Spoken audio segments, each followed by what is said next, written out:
All right, it's 8:30. We're going to start the 8:30 docket. It's gotten considerably smaller than when it was a couple of days ago, but nevertheless, we're going to begin with 20 CA 3157, which is Patel versus Progressive. It's a 5-minute hearing. Who's here for the plaintiff? Anybody? Good morning. Good morning, Your Honor. Candace Kozak on behalf of the plaintiff. Right, and who's here for defendant? Good morning, Your Honor. Nicole Fernandez on behalf of the defendant. All right, now I understand you guys decided you would rather me hear your motion for protective order rather than what was originally scheduled. So is that what we're hearing? Correct, Your Honor. We substituted the motions because the defendant's corporate rep is scheduled for deposition tomorrow. Okay. So we've come to an agreement as to all aspects of our motion with the exception of the underwriting issue. To start, the areas of designation of the corporate representative provided by the plaintiff does not list or encompass the underwriting file or underwriting questions. So on that basis alone, it's improper for the plaintiff to inquire as to the underwriting file during the corporate rep deposition tomorrow. The areas of designation 1 through 12 are attached as Exhibit B to our motion. Further, it's well settled that an insured's underwriting file and any testimony related thereto is irrelevant and privileged in a first-party action. Well, no, that's not exactly true. The entire file is not privileged. There's many things in the file that are privileged and maybe be irrelevant, but there's no per se privilege for an entire underwriting file. Your Honor, I've cited the case law regarding that issue. I filed a notice of filing. I can read those into the record. It's Homeowner's Choice versus Mahadi, 284 Southern 3rd, 582, Florida 4th District, as well as State Farm versus Gallman, 835 Southern 2nd, 389, Florida 2nd DCA, 2003. Regarding this specific case, the denial of the claim was not based on prior overlapping damages, which is the plaintiff's basis for not agreeing to include the underwriting file in the agreed order. So based on the foregoing, we respectfully request that Your Honor enter the agreed order, including the underwriting aspect, precluding the plaintiff from requiring the corporate rep to produce or testify regarding the underwriting file. If the court finds that it's relevant, then what we request is that the plaintiff submit a proper request for an underwriting corporate representative, as their notice for the corporate rep that's being deposed tomorrow does not include any areas of designation for the underwriting file. So we respectfully submit that would be a separate deposition of an underwriting rep to occur on a separate date. Well, I haven't done it so far, so this is just a straight breach of contract at this point, right? There's no bad faith that's been alleged. I'm looking at the complaint. Yeah, okay. All right, so response? Your Honor, I respectfully disagree in regards to the two cases that counsel mentioned. They're slightly different, where those cases are underpayment cases and the insurance carrier provided supplemental payments. When the insureds were not satisfied with those payments, that's when they requested an exhaustive list of items. In Gallman in particular, those items included the bonus program, incentives, meetings and minutes, software program, training manuals, and personnel files. And Your Honor, I'm not asking for any of those. I'm just asking for the ability to ask if or when the insurance carrier began insuring the property, and if anything relating to any prior photos, prior inspections, assisted in the coverage determination. This is a denied claim, and the insured is entitled to know why the claim was denied, and if the insurance carrier relied on these things in making their coverage determination, the insured should be, have the ability to even ask if the documents are necessary. After the question is answered, then we will then file a motion for in-camera inspection regarding the privilege log. But the ability to ask the question is not privileged. I did not see a privilege log that had been filed. Has a privilege log been filed? A privilege log has been filed, Your Honor, and in the privilege log, it does not mention anything regarding an application for insurance. When was it filed? I believe November 25th, 2020. I have a copy of. Okay, I gotta look for it. Long time ago. And I can share my screen. No, I'd rather you not do that. Okay. it's easier for me to find in the file if it actually exists. Plus, I mean, I want to make sure it's actually in the file. I'm not seeing anything. Let's see, November 5th. 25th, Nothing. Your Honor. 25th. Oh, well, that makes a little sense. Yep. Well, what I have is a response. Here we go. Okay. And the area of your inquiry is just when they were insured and then the basis as to the denial? Yes, Your Honor. Okay. And are you asking for information regarding prior claims? Well, I will be asking if there are any overlapping damages regarding any prior claims, but that's the extent to my area of inquiry. And if, yeah. Okay. All right. So, counsel, Ms. Fernandez, what's your response? Your Honor, the areas of inquiry are not specific as to what counsel just represented. She does have one line item with regards to the basis for the denial of the claim. Like I've said, the underwriting file doesn't have any play into it. There are no overlapping damages or prior damages being alleged.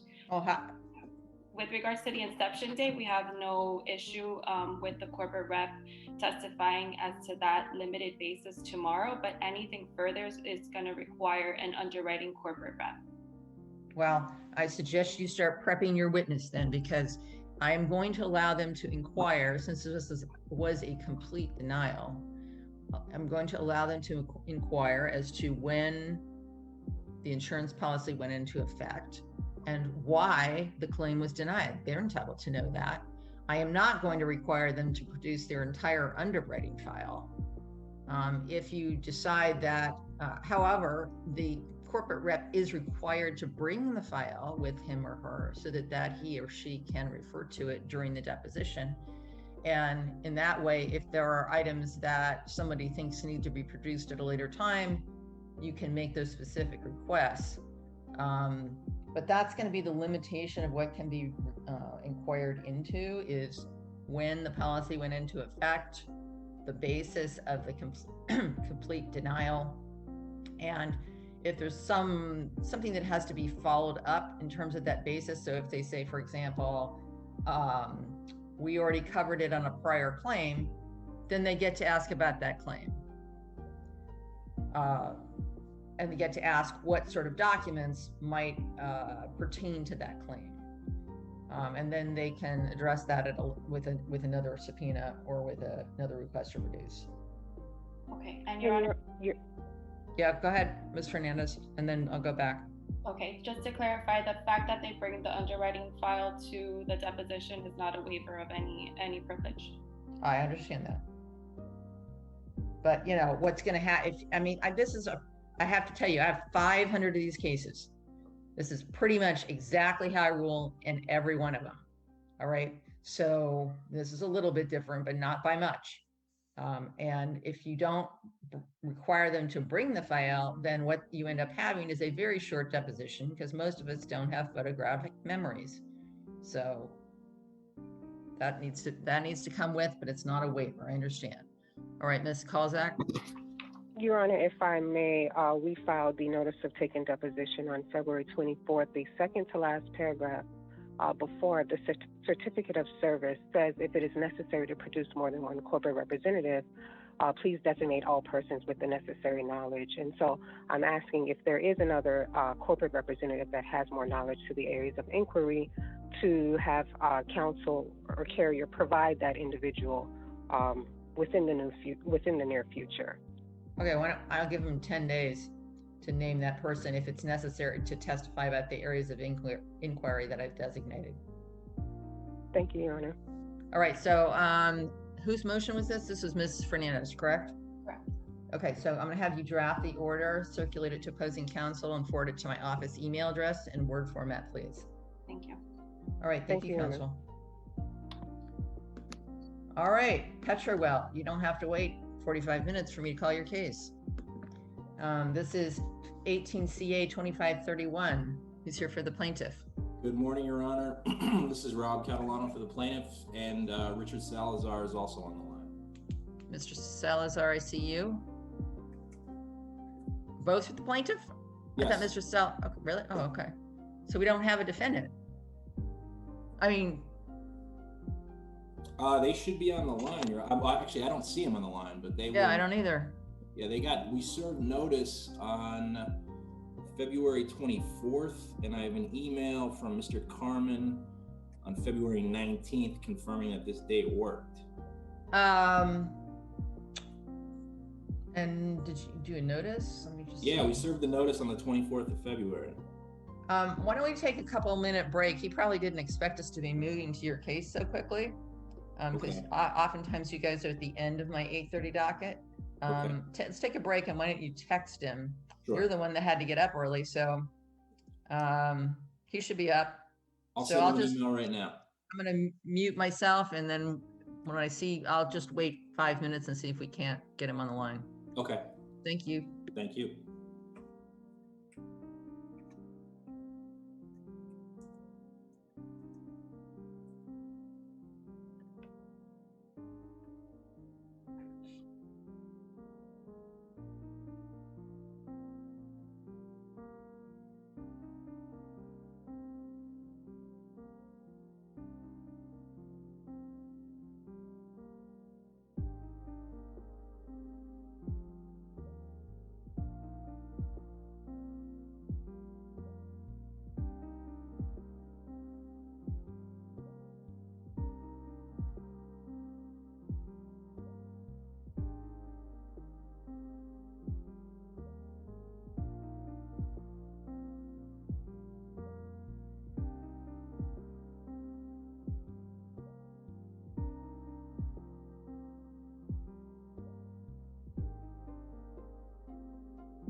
Any news, Mr. Catalano? I sent him an email. I sent his associate an email and his assistant. I have not heard anything back as of right now. Okay, well, if you wouldn't mind, let's just give them, it's now 8:44. Let's give them to 8:50. Mhm. It's not like them to just not show up, so. Yeah. All right.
All right, this is Judge Krier, and we're back on the record in Petra Welt Trading versus Brinkman et al. 18 CA 2531. We're here on plaintiff's motion to overrule defendant's objection to plaintiff's notice of intent to issue non-party subpoenas to CHIPS, which is filed at docket line number 905. Your choice, Mr. Catalano. We can proceed now. I suspect what'll happen is that we'll get a motion for something bizarre happened, or he just forgot, or whatever. Mm-hmm. But I'm happy to proceed. I mean, this is your motion, you're here, you properly noticed it. I can't tell you what I'd rule on it because I don't know why they haven't appeared. I'm not without alternate time. I do have a little bit of time this Thursday. I have some time next week. We could fit you in. But again, your choice. How do you want to proceed? Well, Your Honor, I'm not sure how do you typically handle this? I mean, I don't want to, do. Well, I mean, the risk, your risk mm-hmm. is that they file a motion to set aside whatever ruling I make, assuming that it's not in their favor. And I'll tell you, just based on my review of the file and the motion, my inclination, without hearing your argument, was to overrule their objection. However, again, that's just on paper. I'm sorry, right. Your Honor. I don't mean to interrupt. This is Rick Denise on behalf. Oh, you're here. Yeah, sorry. We had technical difficulties this morning. Okay.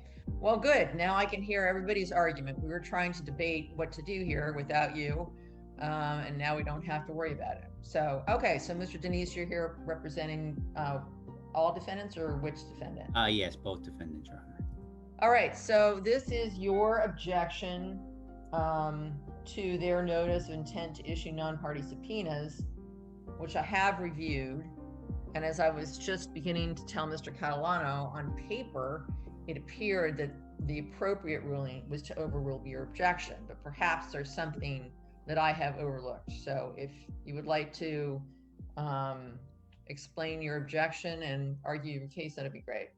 Your Honor, just to clarify, it's plaintiff's motion, but if you want Mr. Denise to go first, that's obviously fine. Oh, well, I don't really care. Who wants to go first? Rob, that's fine. Mr. Catalano, it's your motion, so you go ahead. All right, thank you, Your Honor. I'll be brief. Okay.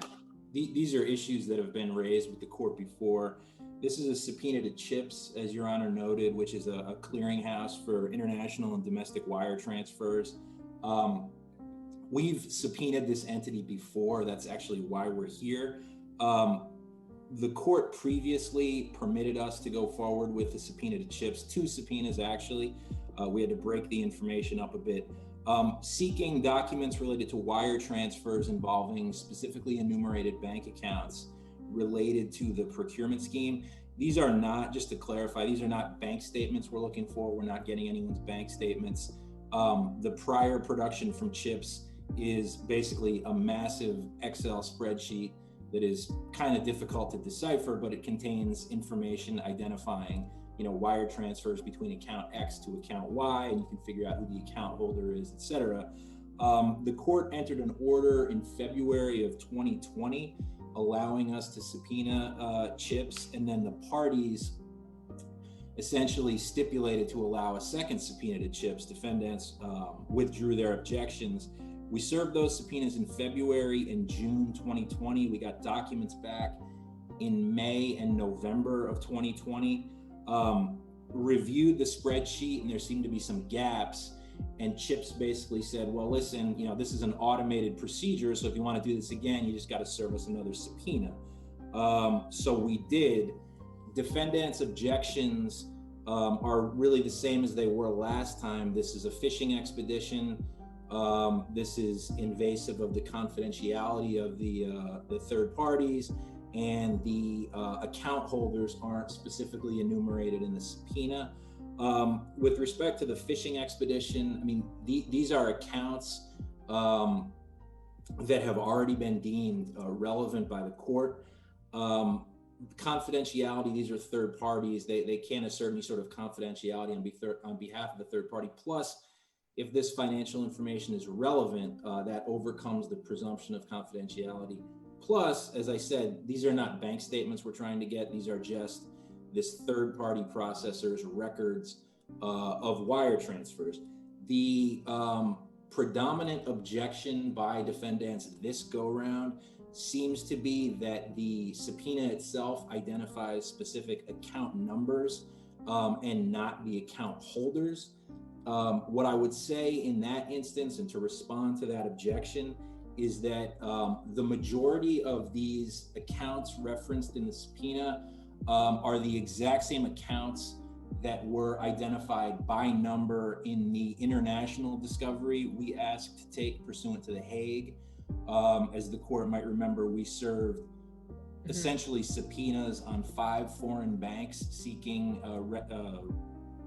various account information.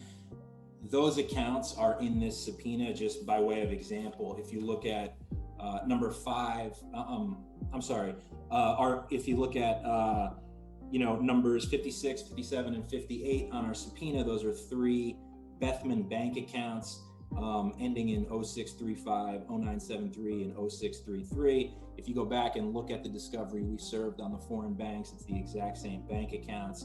And the rest of the numbers come from the spreadsheets that this entity produced previously. So just to give you an example, number 5 on the subpoena is a Barclays bank account ending in 8855. If you go back and look at the CHIPS production, you can see that that account is referenced in a wire transfer between Anna Brinkman and her company, ABPCO, which we mentioned in our pleading. So to sum up, this is really ground we've gone over before. This is an entity we've gotten court approval to subpoena before. These account numbers are, I would say, per se relevant because they were surfaced in the CHIPS production, and the prior CHIPS subpoena was specifically addressed to third parties that were involved in the procurement scheme, and beyond that Magistrate Friedman and then the court signed off on. So there really shouldn't be much of a controversy about this stuff, but I would submit that our motion to overrule their objection should be granted, and we should be allowed to issue the subpoena. All right, Mr. Denise. Yes, good morning, Your Honor. A couple of things I need to clarify.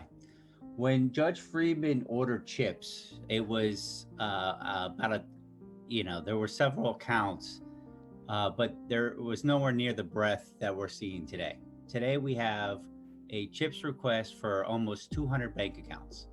And when Judge Friedman ruled to allow for the CHIPS production, it was accounts tied in with what they supposed were tied in with either Anna Brinkman or Edward Brinkman. And he required them to file an affidavit in order to prove the relevancy of these accounts. And obviously there's that was also at the very beginning of this case. I mean, we're well down the road on that.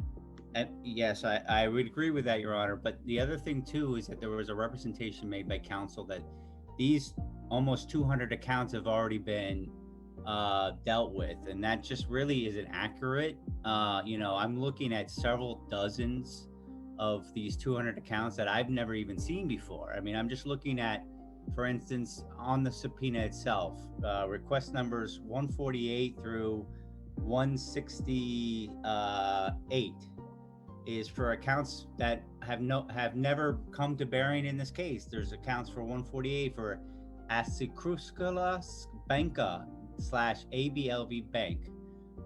Defendants have never seen this account before. We don't know what it is.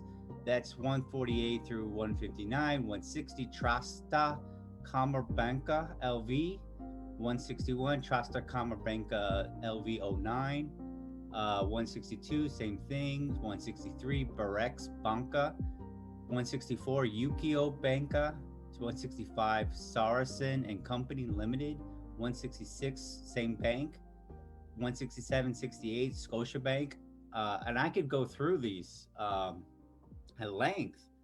And these bank accounts, defendants have no idea what these bank accounts are for.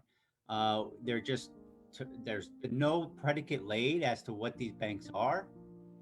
When we dealt with the international bank accounts, if your honor remembers, it was really dealing with Hellenic Bank, Credit Suisse, Bank of Cyprus, Eurobank. Now those bank accounts are here, admittedly, but they're less than half of what we're facing here. And really, what you have is just this blanket discovery request requesting close to 200 banks, of which banks, many of the banks we haven't seen before. We don't know what relevance they have, and a blanket statement that they've been dealt with before just isn't accurate. And there's got to be some predicate laid as to what relevance some of these banks that I just stated have to do with this case. All right, response, Mr. Catalano. Sure. So as an initial matter, our initial subpoena to CHIPS was actually probably broader than this. But again, these bank accounts that Mr. Denise is expressing some confusion about are all in the CHIPS production. They can easily look up each of these accounts and determine who the parties were to the wire transfer. Now, what I would say, in the interests of moving this forward, we would be willing to, this is kind of what we did the first go around. I mean, Mr. Denise has conceded that certain of these banks were the subject of prior discovery. If we can serve this, I just want to get the ball rolling on this because CHIPS takes a long time to respond.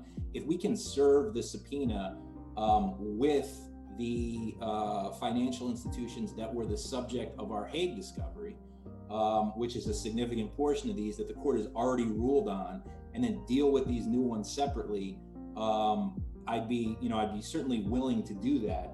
But again, all of the accounts referenced in here, if they look in the CHIPS subpoena, they can look them up and determine, okay, again, for instance, just to pick an example, number 17, it's a Bethman bank account ending in 2951.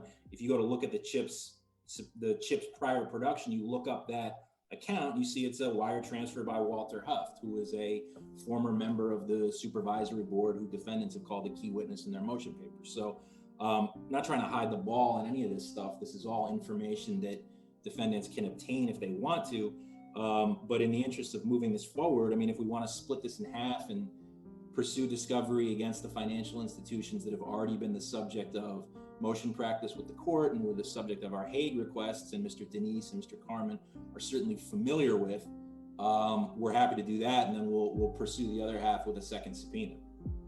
All right, so I'll grant your motion then in part with regard to all the financial institutions that have already been addressed by discovery orders and subpoenas and the Hague requests.